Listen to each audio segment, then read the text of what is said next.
Previously, this lucky guy right here clapped a tree and he didn't even get a splinter while doing so. But in turn, he got reincarnated into another world full of tree people as punishment for being the biggest sussy baka alive. Here, he claps another tree who comes with a royal background named Seong, while on a quest to get brought back to Earth, since his idol is Ash Ketchum and now he wants to catch them all. Fast forward a couple weeks later, the world tree that has reincarnated him in this world as the ugliest alive gave him a main quest to complete El Academy or else face the consequence of perishing forever. The story continues with our boy Lee coming back to his room after meeting a brand new royal tree named Guseol, where he decides he's going to nurture a brand new tree he named Shiba. He then passes out as his first day of school is too much to handle, and what kind of nerd would study on day one anyways? And so the next day, he woke up early to farm on Roblox as he loves playing blocks fruits, especially after maintenance, only for him to get rudely interrupted as it's time to be placed into a class. As if it was destiny, Bro finds out that he got placed into Azalea's class, so you already know Lee is scheming profusely just so he can conquer another royal tree to put into his tree decks. Furthermore, he also finds out that there's another bombshell that has appeared into his class, so it's time for everyone to already buckle their seatbelts. Regardless, Lee is super excited to head to class, but him being a sussy baka, his own tree has already activated rock hard due to his fantasies overtaking him. But then the sussy turntables turn already, as it's revealed that his teacher for the next 4 years is going to be none other than Seong herself. Unfortunately for our boy though, his banana tree simmers down instantly after he realized he got ganked by his super cute yet annoying next-door neighbor, Guseol. And without class being in session for more than 5 minutes, Bro's head is about to explode as Guseol keeps talking non-stop like that one super extroverted friend. Suddenly, as Guseol continues yapping over and over, half her face disappears as she asks if Lee would like some of her candies. Initially, I thought it was just for flirting with him, but luckily for us, it turns out it wasn't a signal for sussy Guseol. Instead, our boy receives his second main quest within this world. Upon further instructions, his future wife informs him that he has exactly 1 week to make 3 friends at the academy, and if he fails to do so, he dies. And just like that, within 5 minutes, Bro shrunk harder than the Titanic as he can't believe his luck as it's only day 2 at the academy. Elsewhere, Azalea receives an urgent message from an oracle using her secret number, where she gets mysterious instructions to bring along Lee.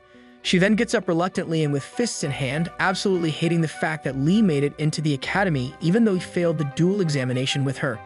Nevertheless, she subtly walks by Lee to see what's going on with the loser, but she better be careful since Bro can send her to dimension number 69 in more ways than one. Anyways, Azalea watches from afar as our boy tries his hardest to make some friends, but every time he gets asked to take off his mask, everyone runs away due to his ugliness. And with everyone running away from him, his anger management issues began to show as he starts insulting everyone that rejects his friendship, so you know Bro is down bad right now. Meanwhile, Guseol sneaks up behind Azalea, looking like she's about to do more than a surprise gank. But it turns out that the honeysuckle tree is almost as big of a sussy beka like our boy Lee, since she ends up squeezing the fresh glazed Azalea buns right in front of her. After finishing her surprise attacks on Azalea's fresh glazed donuts from Krispy Kreme, Guseol instantly asks her if she likes Lee since she's caught her staring the entire time, but of course, Azalea profusely denies it all. Instead, she starts simping for the other human that Lee has already met, Mr. Jung, but unfortunately for her, Bro barely even notices her.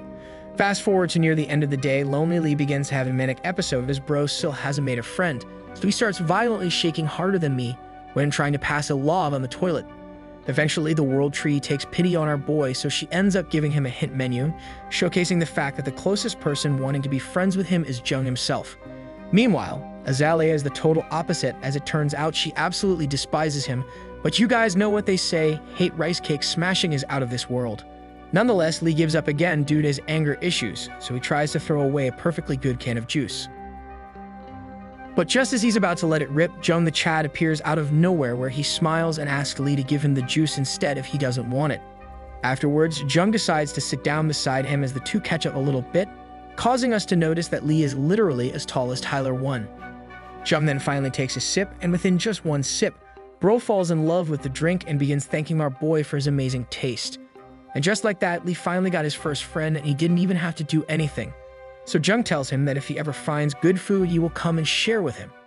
With 1 down and 2 to go, Lee decides to go for Azalea next as she's the only one he hasn't picked a fight with yet, but it still looks like it's going to be a tough road ahead. Luckily for Lee though, as he sulks in a corner not wanting to fail the quest, Seong comes to his rescue and calls him up since teacher-student relations nowadays is on the come up. And with Seong still on the phone, Lee makes eye contact with her as she randomly ganks him from one of the classrooms, looking like she ain't up to no good. She then opens her mouth and makes the universal sussy language sign of slurpee drinking by motioning an entire bean burrito into her digestive tract, causing our boy to think it's time to whip out his battering ram. However, it turns out to be a miscommunication between the two, leading to our boy totally disappointed while Seong blushes beyond relief since she actually meant it's time to drink. Fast forward an hour later, the two end up finding themselves on a night out as Seong wants to teach an important lesson to Lee as it looks like he's having a hard time making friends. She then mentions the fact that in this world, tree people are at the top and humans are seen as trash and lower class, so Lee needs to make sure he doesn't go overboard. However, as Seong continues to teach him how the world works, Bro interrupts her by making a joke about how the squid smells exactly like her special papaya entrance. This causes her to smack the table harder than an earthbender, allowing for the editor to ask if Seong's mom was an astronaut, because her fresh buns be out of this world, no cap. Regardless, the Sussy Fire Nation begins their attacks, due to Seong removing her elastic band, giving Lee the signal it's time to go through the red light. And right at this moment, our boy pipes up and asks her if it's time to pull out his Miley Cyrus wrecking ball out in public. But Seong starts yelling at him to calm down his horses. But since it's time for business, Lee gets up and orders Seong to follow him as he needs to relieve his sour peaches at a nearby bathroom. Of course, Seong follows like an obedient orange tabby cat, since she wants to purr louder than she ever has as it's been a while since Lee dropped the beat on her. Nevertheless, Lee picks the closest stall to the nearest exit, and upon Seong entering, he locks the door behind them and proceeds to unequip his full set of diamond armor. Afterwards, they decided to reenact the Titanic, but this time, she was the ship and Bro was the iceberg, as the tip was the only thing needed to sink Seong's ship. Suddenly, our boy decides to flash a thumbs up to Seong as he can't believe how much she improved in rice cake smashing all around in just a short time, so he continues to compliment her.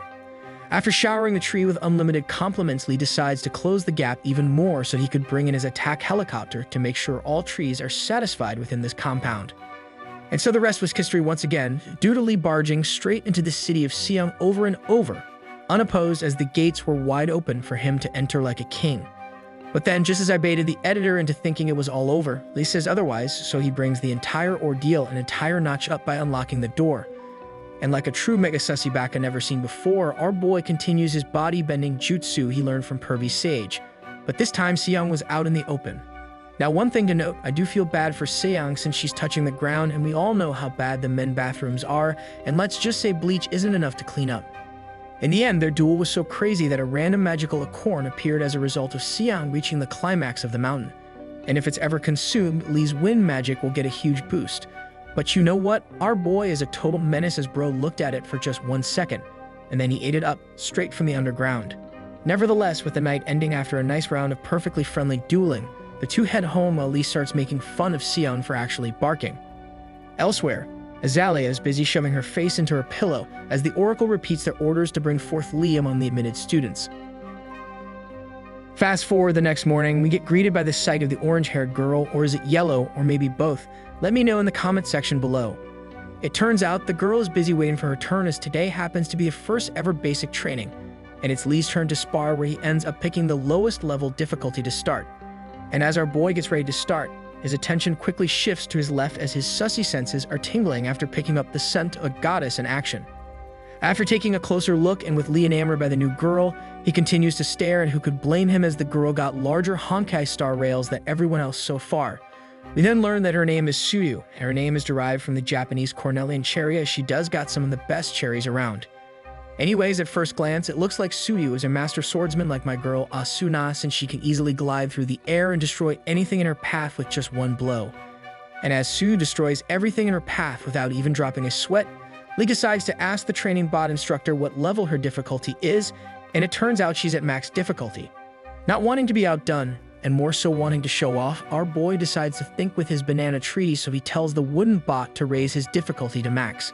Coincidentally, Sue finishes right in time to watch Lee start his training, and much to my surprise, Bro didn't get knocked out within the first 2 seconds. She then starts blushing as she continues to watch, and much to everyone's amazement, somehow Lee has turned into a swordsman Chad, even though Bro got beat into a pulp during dual examinations. He's even able to finish the level 5 difficulty within a minute as Lee deals a final blow, causing the wooden bot to break. The bot then begins to utter the words, training over due to our boy actually dealing excessive damage to it, making it seem like it's totally broken.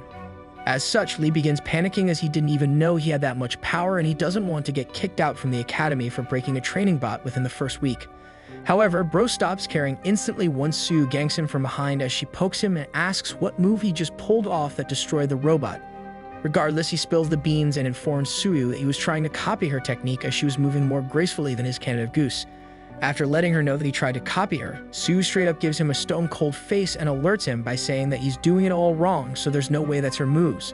As such, he orders her to try again, totally surprising Lee as he was busy recollecting what Seong said the night before, and that was to make sure he approaches tree people with utmost respect. Anyways, she ends up doing a gender reverse role swap, so she begins to teach him how it's done while she presses the gigantic Japanese blossoms straight into his back. She then continues by making sure no inches were spared between her and Lee, but it seems like something else is about to grow more than a couple inches. Nonetheless, Short King tries again and proceeds to attack another level 5 difficulty bot, and this time he easily defeats it again. Unfortunately for our boy though, Sue calls him a liar and claims that's not her swordsmanship, so she explains that his stance is exactly like her, but that's the only similarity. As such, Sunu orders our boy to stop training, where she then tells him to be here at the exact same time every day, 6 times a week. Of course, Lee instantly accepts, but much to everyone's surprise, he's not currently thinking of clapping the tree in front of him, but he's more excited that he might gain a new friend.